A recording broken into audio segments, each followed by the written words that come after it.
본 방송에서 제공하는 투자 정보는 투자 판단에 대한 조언입니다. 방송에서 제공하는 주식의 가치, 가격 상승 및 가격 하락에 대해서는 방송사에서 보장하지 않습니다.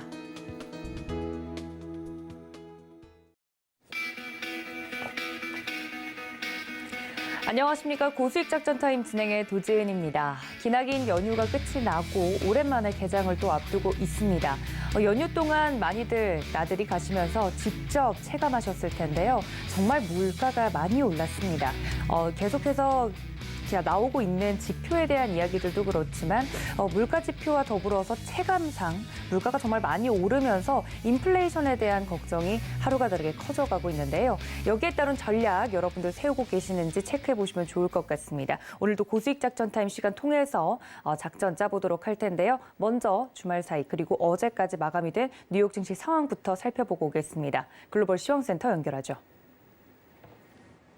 네, 안녕하세요. 캐스터 이은주입니다. 간밤에 전해진 미국 증시 상황들 그리고 가상자산 이슈들까지 모두 한 번에 살펴보도록 하겠습니다. 첫 번째 소식부터 살펴보도록 하겠습니다.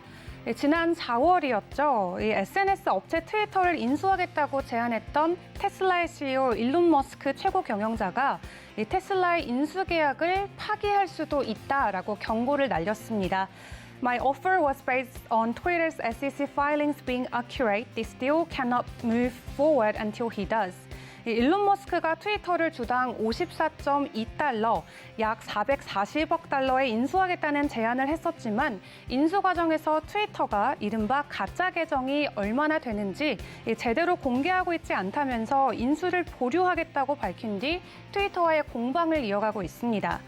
하지만 일각에서는 머스크 CEO 측의 트위터 가짜 계정 자료 요청이 트위터 인수 가격 재협상을 위한 전략이 아니냐라는 분석도 나오고 있는데요. 앞서 머스크 CEO는 트위터 인수 자금 440억 달러 중 일부는 외부 투자로 유치하겠다고 발표를 했었죠. 실제로 지난달에 사우디아라비아의 알왈리드 빈탈라 왕자 등 다양한 투자자들로부터 71억 달러를 유치해내기도 했습니다. 그러나 투자 직후에 머스크 CEO가 트위터의 스팸봇 비율이 5% 이하임을 증명하지 못한다면은 거래가 진행될 수 없다라고 밝히면서 트위터를 보다 개방적이고 또 투명한 플랫폼으로 만들겠다며 스팸봇을 적극적으로 규제하겠다라고 강조하고 있습니다. 오늘 이런 소식이 전해진 이후에 트위터의 주가는 전일 대비 1.49% 하락하면서 마감했습니다. 이어서 다음 소식도 살펴보도록 하겠습니다. 조 바이든 미국 대통령이 앞으로 2년 동안 캄보디아와 태국, 그리고 베트남과 말레이시아 등 동남아 4개국에 수입되는 태양열 에너지 수입품에 새로운 관세를 부과하지 않겠다라고 밝혔습니다. 해당 조치는 중국 태양광 관련 업체들이 이들 4개국을 경유해서 해당 관세를 회피하는지 상무부가 조사하면서 미국 태양부가 지연되는 부작용이 나타난 데 따른 것으로 풀이되고 있는데요. 이번 상무부 조사 이후 미국으로 공급되는 태양 전지판 등의 수입 절반 이상이 중단됐다고 합니다. 바이든 대통령은 또한 대출과 보조금 형태로 미국의 태양광 패널 그리고 기타 청정 에너지 기술 업체를 지원하기 위해서 이 국방 물자 생산법을 발동할 계획이라고 알려졌습니다.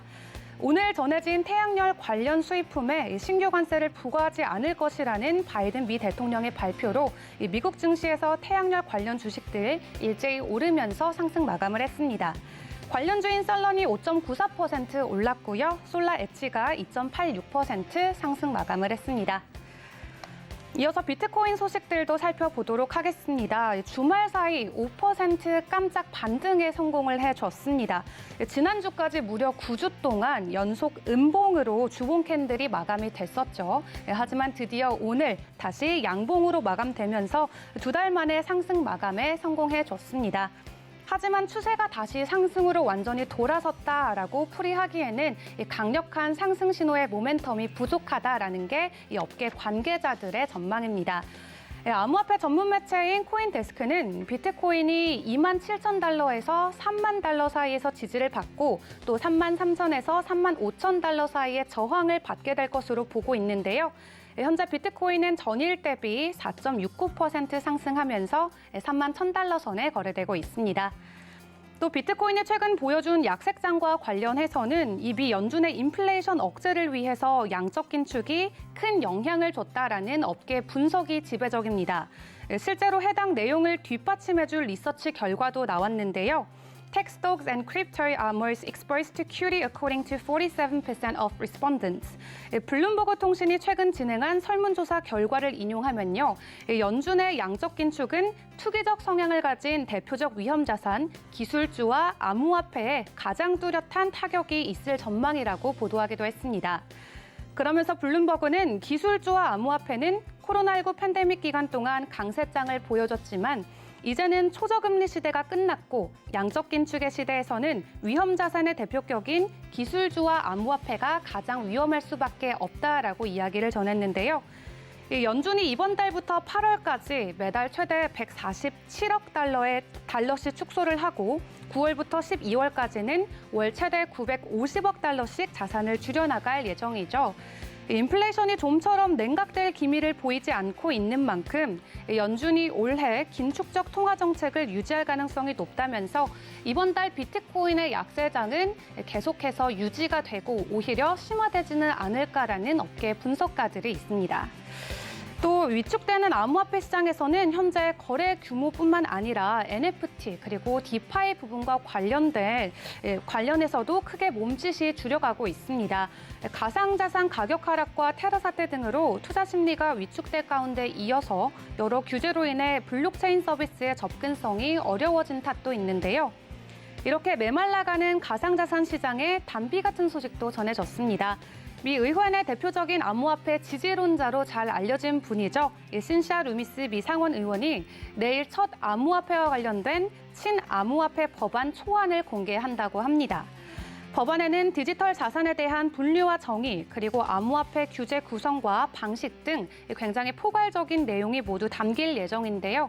앞서 신시아 루미스 의원은 자신의 트위터를 통해서 A proposal to fully integrate digital assets into our financial system. 암호화폐 법안이 통과가 된다면은 암호화폐가 이제는 공식적으로 우리 금융 시스템의 일부가 될 것이다라고 개인 의견을 밝힌 바도 있습니다.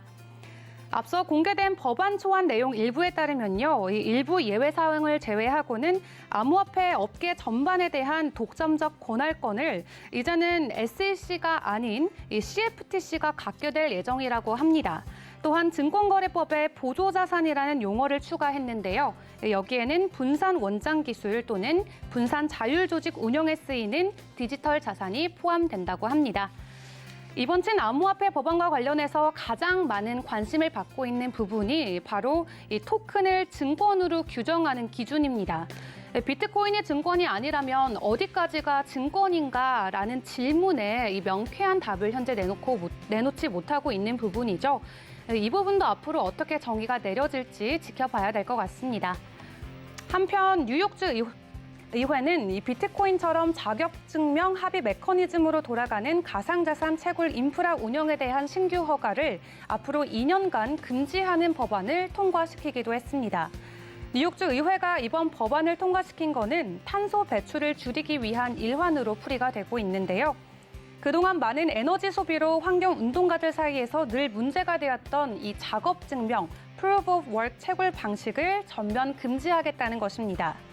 캐시오출 뉴욕 주지사가 서명할 경우에 이 뉴욕은 미국에서 처음으로 비트코인 채굴 인프라 운영을 금지하는 주가 됩니다. 하지만 주지사가 법안 서명을 거부하더라도 앞으로 뉴욕에서 비트코인과 관련된 POW 채굴 사업을 이어가는 것은 어려울 것 같다라는 업계 분석이 있습니다.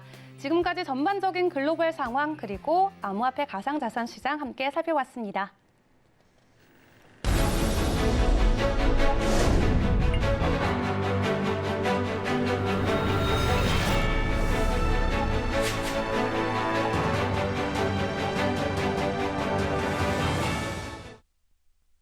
네, 자, 월가 트레이더 버니의 미국 주식 시간으로 돌아왔습니다. 앞서서 이 암호화폐와 관련된 글로벌 이슈까지 체크를 해봤는데요.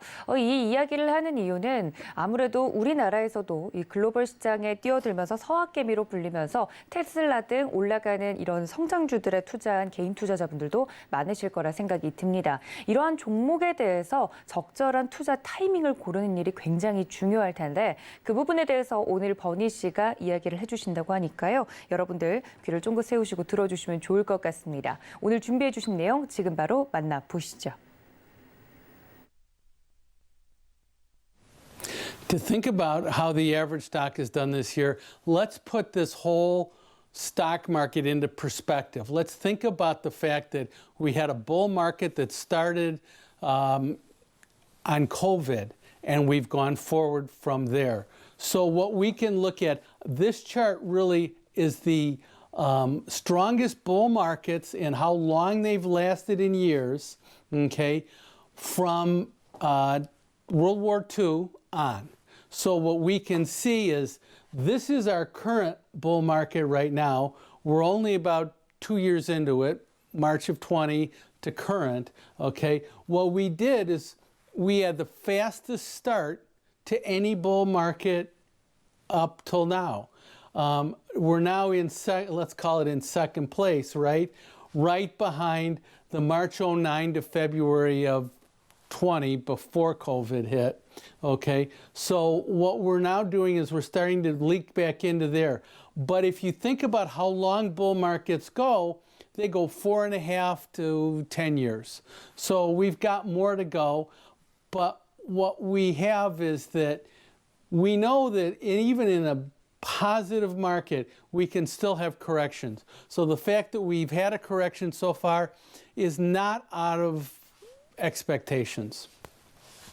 Now, when we look at technology stocks, okay, this just looks at technology stocks, and what we're trying to do here is to identify how well technology stocks have performed. And you can see that there's been a significant amount of selling pressure. These are stocks that are above their 50-day moving average. And you can see 200-day moving average, I'm sorry, above their 200-day moving average. And you can see how low we've gotten. Now, I'm not saying we can't go lower, but when we get down here, typically we've had opportunities to buy versus opportunities to continue to sell. When we take it and look at some of these stocks in and of themselves, look at what's happened to Microsoft. Just a classic right here. We had a significant sell-off from December into the March lows, okay, lower than where we got to in late January. Then we had a good bounce, but we're not breaking down. We're not going lower. What would be great is if we can get back above this gap that we had after the initial rate hike, and now we've gotten this move. This is through Thursday of this week. So what we'd like to see is a market that starts to get back above 290-300. That's not asking a lot for a stock that's at 275. That back here was significantly higher at around $350. Now, let's put this correction again. So we're looking at stocks and how well they perform. Let's think about this correction. Let's look at, so you can see how many years we're up and how many years we're down. 2008, 2001, and 2000 down there. And then these diamonds are how deep we pulled back off of the highs. The gold line, horizontal line, is the average setback that we've had. So right now, this is at 13%. We're down to about 14%, so we're a little bit lower than here. But if we look back at this chart, somewhere between 14 and 19%. Other than that, we've gone down. It's been a much deeper liquidity drive down. I don't necessarily know if we're going to go much lower than that. So when we think about all of these together, we keep thinking about how deep we are on average. Then we want to think about the number of stocks that are below their 200-day moving average. We want to think about how pervasive negative sentiment is. And finally, we want to think about the lack of liquidity, because bottoms are set where there's low liquidity. Now, don't forget this is in a midterm election year, and you can see that the average decline, pullbacks off of the highs in every year, we're about the deepest we are in a midterm election year. And then these gray bars are how far we've rallied on average off of those lows within the next year, so 12 months later. So we're 14%, we're not quite down as far as we could go, maybe a couple more percent, just thinking only about a midterm election year and what goes on from there. Now, when we think about midterm election years, let's just go back and go through this. We've done this before, and this is a table that I've shown before, and I ran this through March 8th when we were only down 13% in the S&P 500. We're now down over 14%.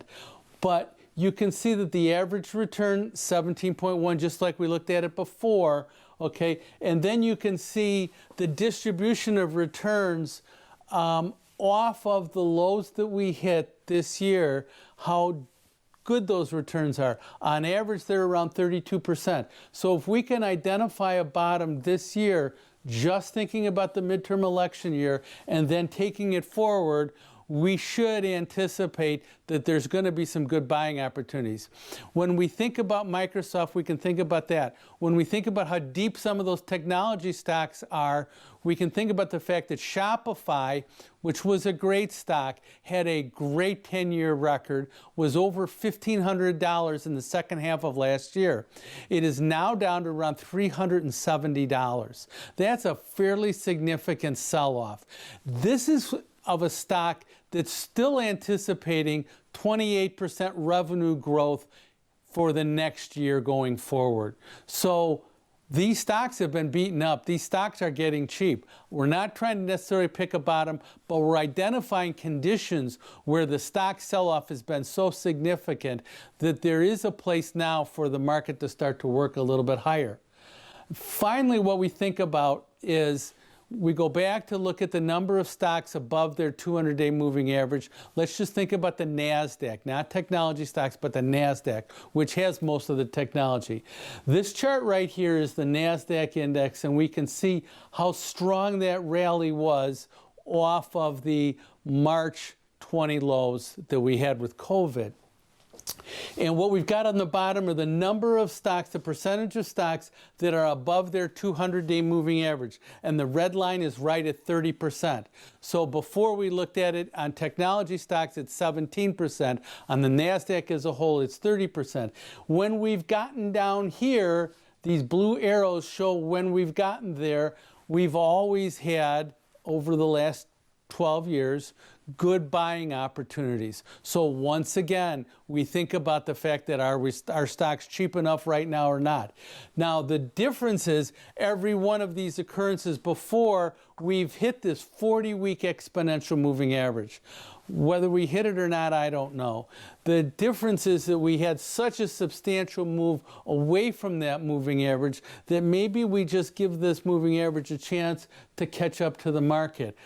But we've started to see bounces in this average where these number of stocks below their 200-day moving average is starting to improve, which means some of the stocks are not now below their 200-day moving average.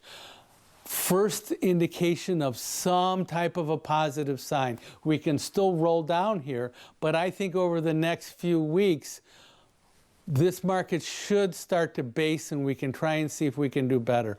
Looking for new information to get us more positive overall so we can experience that second half of the year midterm rally that we've had on all these other occasions before. 네, 지금까지 미국 시카고 현지에 계신 버니 씨와 함께 이야기를 나눠봤습니다. 보다 나는 자세한 소통을 하고 싶다 하시는 분들은 문자 샵 0082번으로 버니의 미국 주식 적어서 보내주시거나 지금 하단에 나가고 있는 QR코드 통해서 입장하실 수 있으니까 많은 참여 부탁드리고요.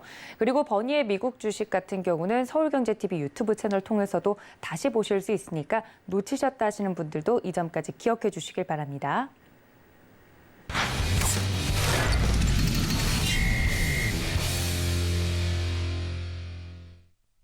네, 이번에는 개장 직전에 에이블에셋의 유강희 대표님과 함께 국내 증시 작전 짜보도록 하겠습니다. 대표님 안녕하십니까? 네, 안녕하세요. 네, 반갑습니다. 오랜만에 연휴가 끝이 나고 나서 또 개장을 준비를 하려니까 몸이 더 무거운 것 같은 느낌이 드는데요. 활기차게 좀 시작을 해보도록 하겠습니다. 첫 번째 이슈부터 바로 넘어가 보도록 하죠. 국민연금에 대한 이야기가 나와 있는데 국민연금의 1분기 투자 수익률이 발표가 되었다고 하는데 마이너스긴 하지만 그래도 해외 다른 나라들에 비해서는 괜찮은 성적이다 이야기도 나오고 있고요. 성적표 어떻게 보셨습니까? 네, 말씀하신 것처럼 해외 다른 연기근무다 운영을 잘했는데요. 이제 국민연금의 경우 분산 투자를 좀 잘하고 있기 때문에 개인적으로 좀 투자를 하실 때 국민연금의 자산 배분 전략을 벤치마킹을 하시면 좀 도움이 될 수 있는 부분들이 많이 있습니다. 최근에 국민연금의 22년 1분기 자산 규모와 수익률이 이제 발표가 되었는데요. 먼저 투자 규모와 그 비중을 살펴보게 되면은 2022년 1분기 말 기준으로 국민연금 적립금한 928조 7천억 정도인데 그중 국내 주식 비중이 16.91%, 그리고 해외 주식이 26.93%, 가장 높은 비중을 차지하는 게 국내 채권인데 국내 채권 같은 경우가 35% 정도로 나타났습니다. 이제 수익률 같은 경우에는 아무래도 각국의 통화 긴축에 따라 그 경계감들이 좀 반영이 됐고, 러시아랑 우크라이나의 지정학적 이슈에 따라서 이제 국내외 주식시장이 좀 안 좋은 부분들이 반영이 되면서 국민연금 수익률도 마이너스를 기록을 하기는 했습니다. 1분기에 있었던 자산별 수익률들을 좀 살펴보면은 국내 주식은 마이너스 5.38%, 그리고 해외 주식이 이거보다 조금 좋았었는데요. 마이너스 2.98% 정도를 기록을 했고, 국내 채권이 마이너스 2.87% 정도, 그리고 해외 채권이 마이너스 3% 정도, 그리고 마지막으로 유일하게 대체 투자 부분이 2.36% 수익을 좀 기록을 했습니다. 국내 주식보다 해외 주식의 수익률이 조금 더 좋았었는데, 해외 주식의 경우 수익률이 좀 하락은 했지만 환율이 오르면서 환차익이 발생을 했고, 이 부분이 좀 손실을 만회하는 데 영향을 좀 미친 것 같습니다. 네, 아무래도 투자 초보자분들은 이렇게 국민연금이 또 어떻게 투자를 해나가는지 포트폴리오를 참고하는 것도 좋겠다 말씀을 함께 얹어주셨습니다. 앞으로 국민연금이 2023년부터 2027년까지 그러니까 향후 5년간의 목표 수익률을 5.4% 정도로 정했다 이야기들도 나오고 있는데 향후 운영 계획에 대해서는 국내 증시에 어떤 영향이 있을까요? 네, 국민연금 이제 5월 27일 기금운용위원회에서 2023년부터 2027년 중기자산 배분안이랑 2023년 기금운용 계획안을 의결을 했는데요. 내용을 좀 자세히 살펴보게 되면은 주식자산 비중은 2022년에 44.1%에서 27년 말에 55%대로 늘어날 전망을 하고 있습니다.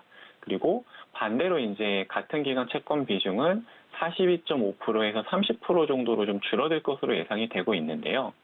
전체적인 이제 주식 비중은 좀 늘어나지만 국민연금의 국내 주식 비중은 이제 2022년에 16.3%, 2023년에 15.9%, 27년에 14%로 단계적으로 조금씩 줄어들 전망입니다.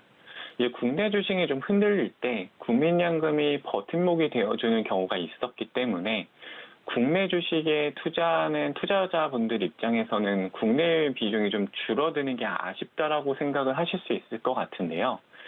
전체 자산 중에서 국내 주식의 비중은 좀 줄어들지만 국내 주식의 투자 규모는 지금보다 오히려 좀 더 늘어날 것으로 보이고 있습니다. 그 이유는 국민연금의 전체 자산이 늘어나고 있기 때문인데요. 국민연금의 전체 자산 같은 경우에는 2015년에 512조 원에서 2021년에 949조 원으로 빠르게 늘어나고 있습니다. 그리고 2022년 말에는 이제 1000조 원을 넘었을 것으로 예상을 하고 있습니다. 이제 국내 주식의 비중이 줄어들더라도 자산 규모 증가 효과가 더 클 것으로 보이기 때문에 실제로는 이제 국내 주식 규모, 투자 규모가 좀 늘어나게 되는 건데요. 2017년 이후에 우리나라 주식시장이 좀 강세를 보이면서 국민연금의 국내 주식 비중이 21%로 넘어설 때도 있었습니다. 그런데 2021년 이후에는 국내 주식 매도가 좀 이어졌고 투자 비중이 계속해서 낮아졌기 때문에 뭐 여러 가지 변수는 있을 수 있겠지만 지난 2, 3년과 같은 좀 국민연금의 국내 주식 매도세는 좀 이어지지 않을 가능성이 좀 높다라고 생각을 하고 있습니다. 네, 그렇군요. 국내 주식을 덜 사겠다라고 이야기만 들었을 때는 걱정이 좀 앞설 수 있을 것 같은데 전체 자산 자체가 지금 착실하게 좀 불어나고 있다라는 점에서는 이 부분은 그렇게 크게 걱정하지 않아도 되겠다 말씀을 좀 드렸습니다. 저도 저의 노후를 위해서 열심히 내고 있는데요. 국민연금과 관련된 이슈, 첫 번째 이슈까지 좀 만나봤습니다.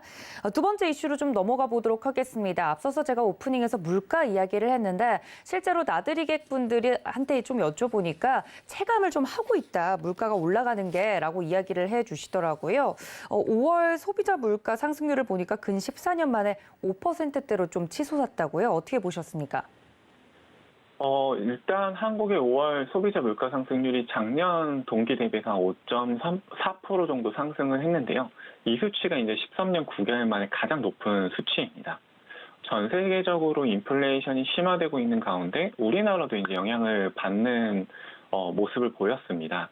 지정 확정 리스크도 있었고, 그리고 공급망 문제로 국제 유가, 곡물가가 상승을 하면서 교통, 식료품, 음식, 배달비 등 이제 대부분의 상품 가격들이 많이 올랐고요. 그리고 사회적 거리두기가 완화되면서 항공료나 숙박비 등 서비스 물가도 좀 많이 올랐습니다.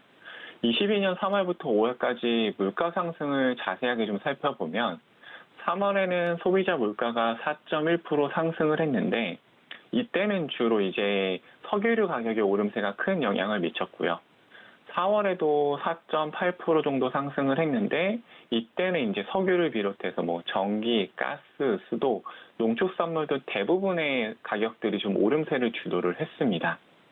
그리고 5월에는 앞서 설명드린 것처럼 5.4% 정도 상승을 했는데 모든 품목군의 가격이 올랐지만 특히 농축산물의 가격의 오름세가 좀 확대되는 모습을 보였습니다. 문제는 코로나19 방역조치 해제로 여행과 교통과 같은 관련된 서비스 가격들이 좀 많이 오르고 있고 외식 품목 가격 상승도 계속되고 있는데 농산물 가격에 영향을 줄 수 있는 가뭄이 계속되면서 이런 부분들이 한 번 더 물가를 크게 자극하는 게 아닌가라는 좀 우려를 낳고 있는 상황입니다. 네, 5월 소비자 물가 상승률 같은 경우는 말 그대로 작년 5월 이맘때쯤보다 얼마나 물가가 올랐는가에 대한 부분인데 또 14년 만에 최고치가 상승률이 나왔다라고 하니까 걱정이 좀 앞섭니다. 여기에 더불어서 인플레이션에 대한 압박을 가할 만한 다음 이슈도 또 준비가 되어 있는데 가뭄이 그렇게 심해서 국내에서도 또 이슈가 되고 있다 이야기가 나오고 있습니다. 관련돼서 이런 원자재들도 타격을 입으면 인플레이션 이슈가 가속화가 될 것 같은데 가뭄 이슈는 어떤 식으로 준비를 해주셨을까요? 네. 일단 올해 1월부터 5월 전국 누적 강수량을 보게 되면은 평년의 52% 수준이고 특히 이제 지난달 강수량이 평년의 6%에 그치면서 가뭄으로 농산물 가격이 좀 많이 오르고 있는 상황입니다. 좀 더 자세히 살펴보면 가뭄으로 양파, 마늘 등 이제 밭작물 등의 가격 상승이 이어지면서 한국농수산식품유통공사의 농산물 유통 정보를 보게 되면 이달 3일 양파 가격이 1년 전에 비해서 무려 2배가량의 거래가 되고 있다고 합니다. 이제 러시아와 우크라이나 전쟁이 좀 장기화되고 있고 중국 봉쇄가 일부 완화되고 있지만 아직까지 공급망 문제가 계속되고 있는 상황에서 가뭄으로 농산물 가격까지 많이 오르게 되면 6월에도 물가 상승이 지속될 것으로 예상이 되고 있는데요.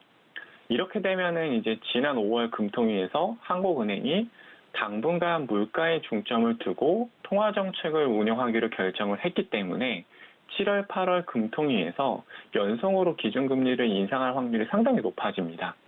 현재 물가 상승으로 좀 소비가 위축될 수도 있는데 금리까지 인상이 되게 되면 우리나라는 좀 가계부채가 많은 상황이기 때문에 주식시장의 유동성이 줄어들 수 있는 부분이 있고 이런 부분이 좀 시장에 악재로 반영될 수도 있을 것 같습니다. 네, 시장의 악재 위험 요소로 작용을 할 수 있을 만한 가뭄 이슈까지 살펴봤습니다. 마지막 질문이 될 것 같은데요. 또 미국의 소비자 물가 지표도 또 앞두고 있습니다. 6월에 살펴봐야 될 경제 지표와 더불어서 시장 전략 녹여서 이야기해 주시죠. 네, 일단 현재 시간 기준으로 9일에는 이제 유럽연합의 통화정책회의가 있고요. 그리고 10월에는 이제 가장 중요한 미국의 5월 소비자 물가지수 CPI 발표가 있습니다. CPI의 경우 3월에는 8.5%에서 4월 8.3%를 기록을 하면서 정점을 통과한 게 아니냐라는 의견이 나오고는 있는데 현재 5월 예상치가 한 8.2에서 8.3 정도를 예상을 하고 있습니다. 만약에 시장 예상치보다 낮게 나온다면 시장 분위기가 좀 좋아질 수 있지만 예상보다 높게 나온다면 시장에 부담이 될 수도 있을 것 같은데요. 이제 전일 미국 시장도 이런 분위기를 좀 반영을 하면서 강보합으로 마감을 했기 때문에 관련 발표를 좀 체크들을 하면서 시장에 접근하는 게 좀 필요한 시기가 될 것 같습니다. 네, 지금까지 에이블에셋의 유강희 대표님과 함께했습니다. 대표님 고맙습니다. 네, 감사합니다. 네, 이렇게 다양한 이슈들을 더불어서 살펴봤습니다. 여기에 따른 종목 이야기들 이어서 나눠봐야 될 것 같은데요. 글로원 파트너스 이성웅 이사님과 함께합니다. 이사님 안녕하십니까? 네, 안녕하세요. 네, 반갑습니다. 좀 기나긴 연휴를 깨고 월요일 같은 화요일장을 앞두고 있습니다만 일단 지난주 고용지표 발표부터 이번 주 또 물가지표 예상치까지 이야기들이 계속해서 나오고 있습니다만 지난주 우리 시장 혹시나 연휴 동안 제대로 좀 쉰 분들을 위해서 좀 정리를 해주시자면 지난주 우리 시장 어땠나요? 네, 지난주 우리 시장 같은 경우는 전반적으로 시장이 큰 변동성보다는 지수단을 유지하고 마감을 한 걸 저희가 볼 수가 있었고요. 우리나라 연휴 기간 중에 미국 시장 흐름 자체가 고용지표가 호조가 나타나면서 이 부분이 다시금 시장의 인플레이션 환경에 부각이 되는 모습이었습니다. 고용과 관련해서 지표 자체가 지금 좋지 않으면 되려 시장이 반등을 하고 이 좋은 지표 상에서 시장이 하락하는 걸 저희가 확인을 할 수 있었는데요.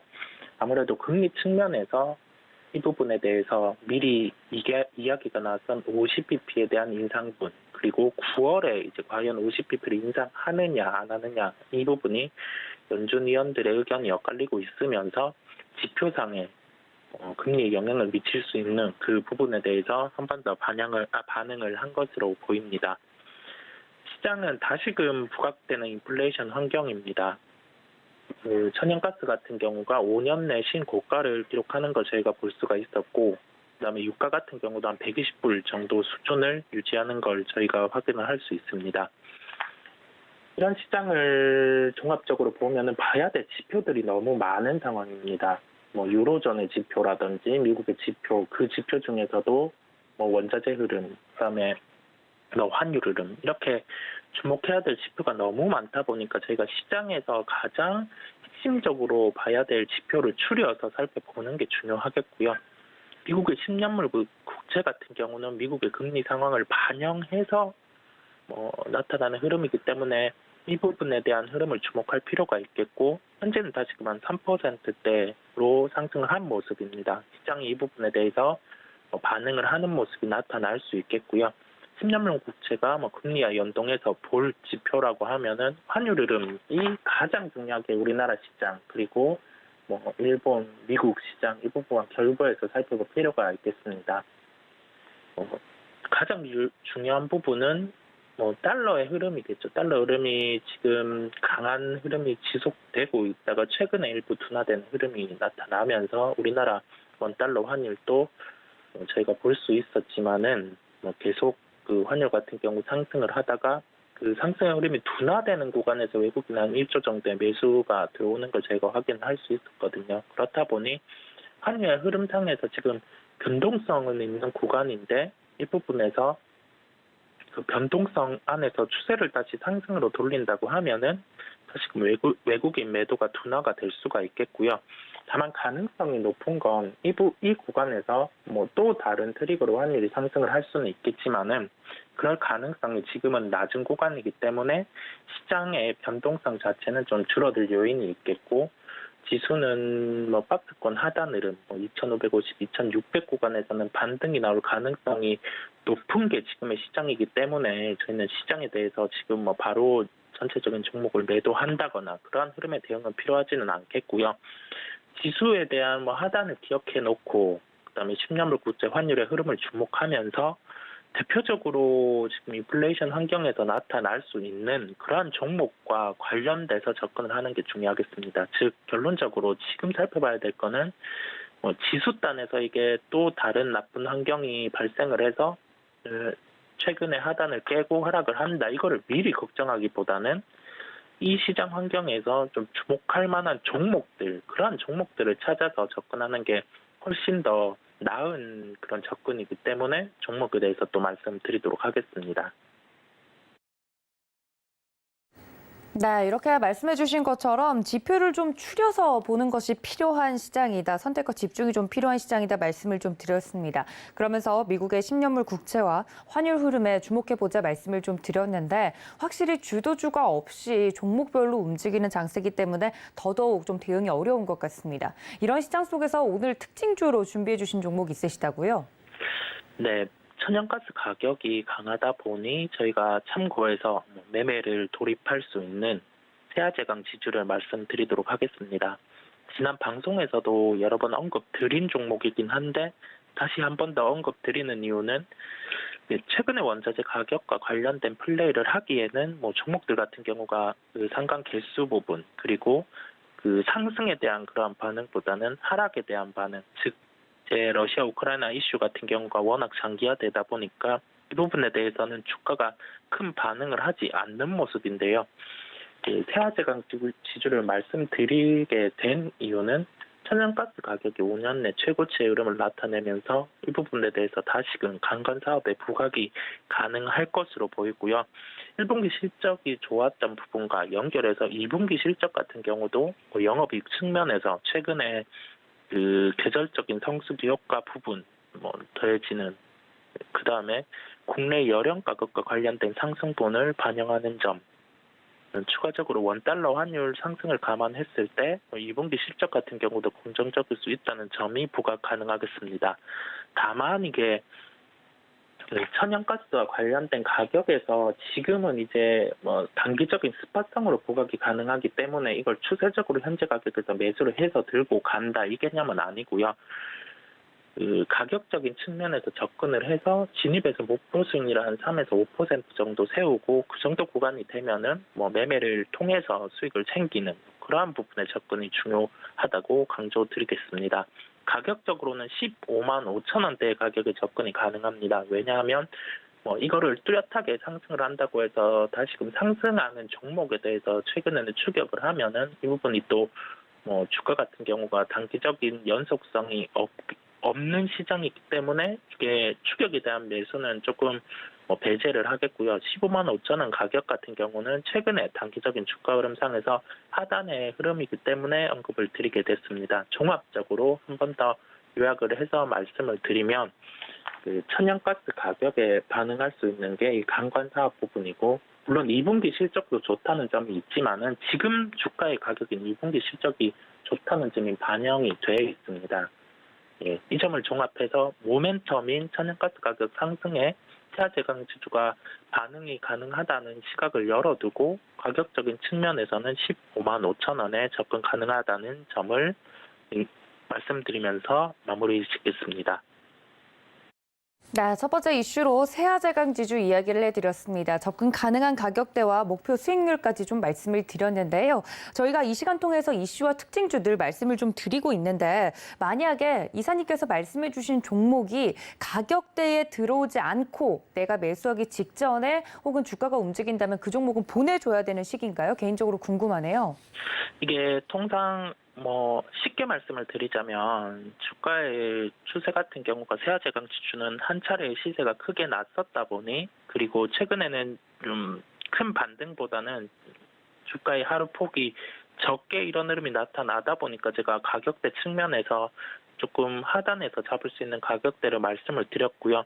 굳이 이 부분을 추격하지 않더라도 가격대 측면 말씀드린 가격대에서 한두 호가 정도 차이는 크게 신경을 쓰기보다는 그 정도의 호가 차이는 접근이 가능하거든요. 다만 이게 갭 상승을 한 3-4% 했는데 여기에서 추격을 한다. 이 부분 자체는 지금 그 환경상에서 그렇게 접근하기에는 조금 부담이 있는 측면이 있습니다. 약간 산업이 다르긴 하지만 SKC 같은 경우가 그 전날에, 그러니까 전거래일에 이제 필름사업부의 매각의 가능성, 그다음에 이 부분에 대해서 이제 동박 사업을 늘릴 수 있다는 점을 저희가 방송에서 말씀을 드렸었는데, 그게 갭이 상승을 한 2-3% 했다가 다시금 한 1-2% 상승을 했다가 갭 상승한 부분 이하로 주가가 내려왔다가 다시 상승을 하는 걸 저희가 확인을 할 수 있었거든요. 그렇다 보니 최근에 시장 흐름 자체, 그다음에 종목들 흐름 자체도 갭이 2-3% 상승을 했을 때는 다시금 원하는 단가 수준까지 주가가 장중에는 하락하는 걸 저희가 확인을 할 수 있습니다. 그렇다 보니 일단은 말씀드린 가격대 중점으로 접근을 하되 그 한두 호가 차이는 크게 신경을 안 쓰고 그 변화 정도까지는 접근이 가능하겠고, 다만 갭 상승을 한 2-3%를 한다. 그때 같은 경우는 추격하기보다는 조금 시장의 개장이 1시간 반 정도는 살펴보면서 대응하는 게 요즘 시장에서는 훨씬 낫다는 결론이겠습니다. 네, 최근 시장 흐름에 따른 가격 전략까지 좀 이야기를 해봤습니다. 종목별로 가격을 좀 접근을 할 때 어떤 밴드 구간까지 좀 허용을 해야 되는지 이런 게 궁금해서 좀 여쭤봤는데 자세하게 말씀을 좀 해드렸으니까요. 궁금하셨던 투자자분들도 이 점까지 참고해 주시면 좋을 것 같습니다. 자, 두 번째 이슈로 좀 넘어가 보도록 하겠습니다. 태양광 관련 업종들이 또 최근에 주목을 받고 있다 이야기들이 나오고 있는데 조 바이든 미국 행정부 같은 경우 동남아 4개 국가에서 수입되는 태양광 패널 관세를 면제를 하겠다. 이런 이야기들이 또 나오면서 신재생 에너지들이 한번 시세를 쫙 받았었어요. 관련돼서 태양광 관련된 이야기 어떤 이야기에 주목하셨을까요? 네, 아무래도 태양광과 관련해서는 최근에 그 큰 산업, 그러니까 저희가 미리 알아왔던 태양광의 산업 자체는 유럽의 그 제로 탄소 기조, 이 부분과 관련돼서는 큰 변화가 없는 상황이었고, 미국과 관련된 정책, 글로벌과 관련된 정책에 따라서는 크게 변화가 없는 상황이었는데, 이게 환경이 변화된 요소가 미국과 우리나라의 정상회담이었고요. 그 정상회담 관련해서 이게 우리나라 기업이 수혜가 될 요인이 특정하게 있다, 이렇게 결론을 짓기보다는 그 태양광 산업 자체가 밑단부터 이제 그 발전 사업까지 그 연결이 되는데, 그 폴리실리콘이라는 그러한 물질, 이 물질을 통해서 이제 셀이 만들어지고 뒤에 이제 모듈과 연결돼서 최종적으로 이제 발전할 수 있는 그러한 설비까지 연결이 되는데, 아랫단 부분 자체, 그러니까 이게 큰 마진이 없는 사업인데 다만 이게 그 기관 장비를 요하는 그 부분의 사업 자체가 중국의 비중이 60%를 차지를 하고 있습니다. 그 다음에 그 밑단으로 이제 발전기 이전의 사업까지 올라가더라도 총 해서 평균적으로 이제 60에서 90% 정도를 중국이 사업이 영위를 하고 있는 구조고, 그렇다 보니 그 미국 같은 경우는 이제 발전이라든지 이러한 부분의 사업을 영위를 하고 있는 그런 측면에서 그 우리나라와 미국의 정상회담에서 고려가 될 수 있는 부분 자체가 미국이 그 전기차에 대한 투자 부분, 우리나라 기업에 요구를 한 부분, 그다음에 삼성전자에 대해서 그 투자를 요구한 부분, 이런 부분에 비춰서 생각을 해보면 그 중국에 통하는 밸류체인 자체를 우리나라 쪽으로 조금 몰아주는, 변화되는 그런 환경을 원한다는 걸 저희가 추측을 해 볼 수 있었고요. 그 점에서 이제 태양광 산업 자체도 중국의 의존도를 줄일 수 있지 않을까라고 해서 우리나라 업체들이 먼저 당시에 반등이 나오는 모습을 확인을 할 수 있었습니다. 대표적으로 뭐 OCI라든지 하나솔루션이라든지 현대에너지솔루션 이러한 종목들, 그다음에 여타 테마주 이렇게 반등이 나오는 모습이었는데 최근에 흐름이 또 달라진 게 이제 미국 측면에서 뭐 관세 여부, 그러니까 아시아 4개국과 관련된 관세 여부, 즉 이 관세 같은 경우가 중국의 뭐 제품을 우회해서 들어오는 게 아니냐 그런 얘기가 있었는데 그걸 논외로하고 이 관세 같은 경우는 면제를 하겠다라는 얘기를 했습니다. 그렇다 보니 그 중국의 태양광주, 그다음에 중국의 태양광주는 강했는데 반면에 미국의 태양광주는 그렇게 강하지는 않았습니다. 근데 여기에서 비춰볼 수 있는 거는 이게 뭐 중국, 미국의 주가가 강세가 나타내고 이거를 연결해서 우리나라가 강할 수 있다 그렇게 결론 짓기보다는 큰 산업 자체의 변화에서는 뭐 기존의 뭐 나오던 기조대로 지금 추진되는 거, 뭐 유럽의 뭐 기준으로 해서 탄소 제로 뭐 이러한 부분, 그다음에 미국, 그다음에 다른 국가들 당연히 이 부분과 관련해서 뭐 우리나라 기업들 같은 경우도 RE100이라는 뭐 신재생 에너지를 이제 그렇게 100%를 쓰면서 기업에 대한 그런 에너지 효율을 추진하는 그 부분 자체도 통칭해서 기존에 추진이 돼 오던 부분이 다시금 부각되고 있는데 지금 태양광주 같은 경우가 말씀드린 요인, 즉 이제 미국의 그런 밸류체인 변화, 즉 밸류체인이라면 그 나라 내부에서 변하는 게 아니라 중국에 대해서 주던 물량을 우리나라에도 줄 수 있다. 그 부분이 이제 시장의 가능성으로 부각돼서 최근에는 주가가 상승을 하고 있는 국면이고요. 중국의 태양광주 강세에 따라서 뭐 OCI 같은 경우 지금 현재 시가총액이 한 3조 1천억 원 수준입니다. 3조 1천억 원 수준인데 가격적으로는 12만 8천 원 구간에서 접근이 가능하겠는데 이게 12만 8천 원 구간 같은 경우가 저희가 생각을 해볼 점은 최근에 주가 같은 경우가 그 월별, 그러니까 저번 달 같은 경우가 한 28% 상승한 구간이고 이제 월 초에 상승한 분까지 하면은 저점 대비해서 한 30%가 상승을 해 있는 구간입니다. 그렇다 보니 이게 뚜렷하게 지금 이 구간에서 그 뭐 태양광과 관련된 산업이 이제 중국의 모든 걸 대체해서 우리나라가 그렇게 할 수 있는 환경은 아니고 그렇게 해서 만약에 증설을 한다고 하면은 또 이 부분에 대해서 특히 뭐 폴리실리콘 사업, OCI가 영위하는 이 부분에 대해서 또 증설을 한다고 하면은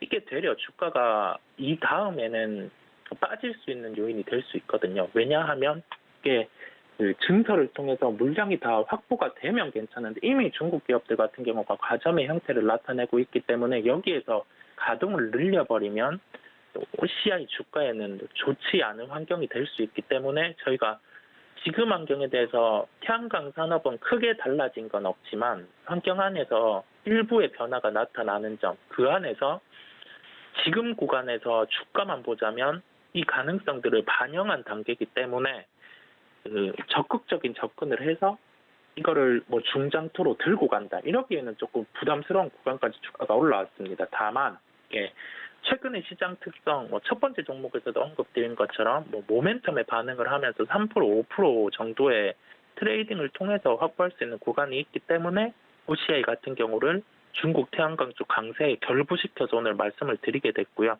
가격적으로는 12만 8천 원에서 접근을 하고 뭐 동일하게 약간 세아제 강주의 트레이딩과 동일하게 한 뭐 3에서 5%대의 수익 측면을 놓고 접근하는 게 낫다는 결론이겠습니다.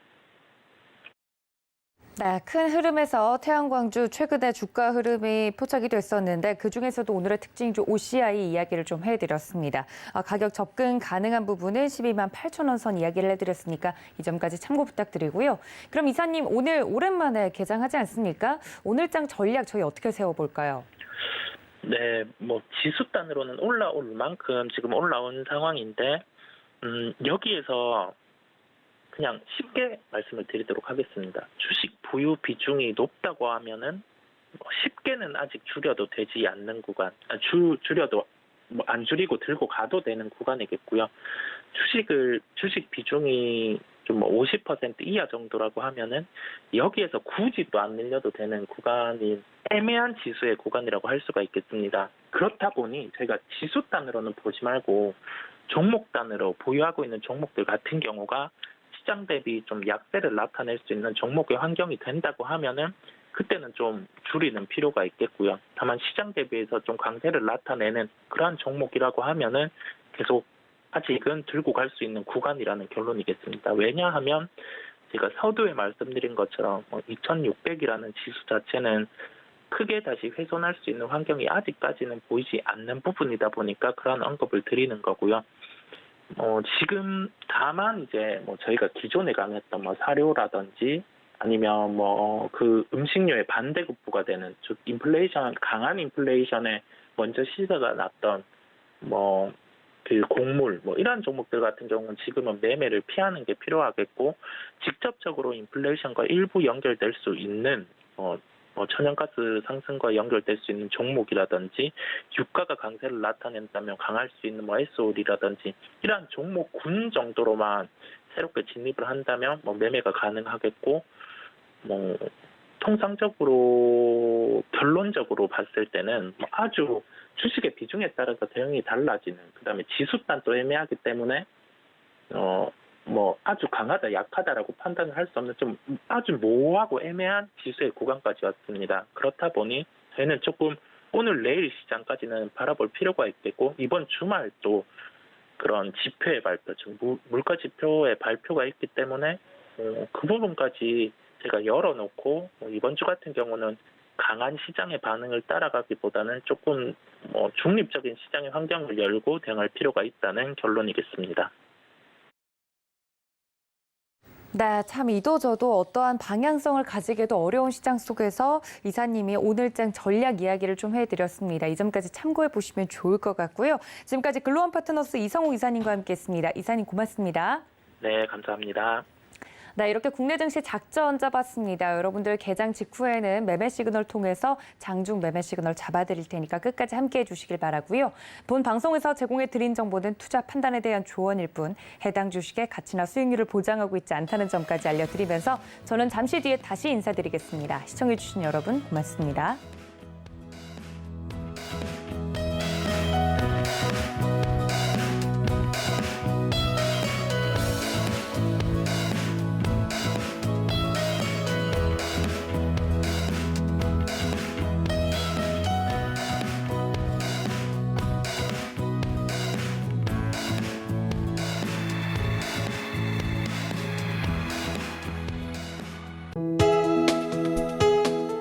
본 방송에서 제공하는 투자 정보는 투자 판단에 대한 조언입니다. 방송에서 제공하는 주식의 가치, 가격 상승 및 가격 하락에 대해서는 방송사에서 보장하지 않습니다.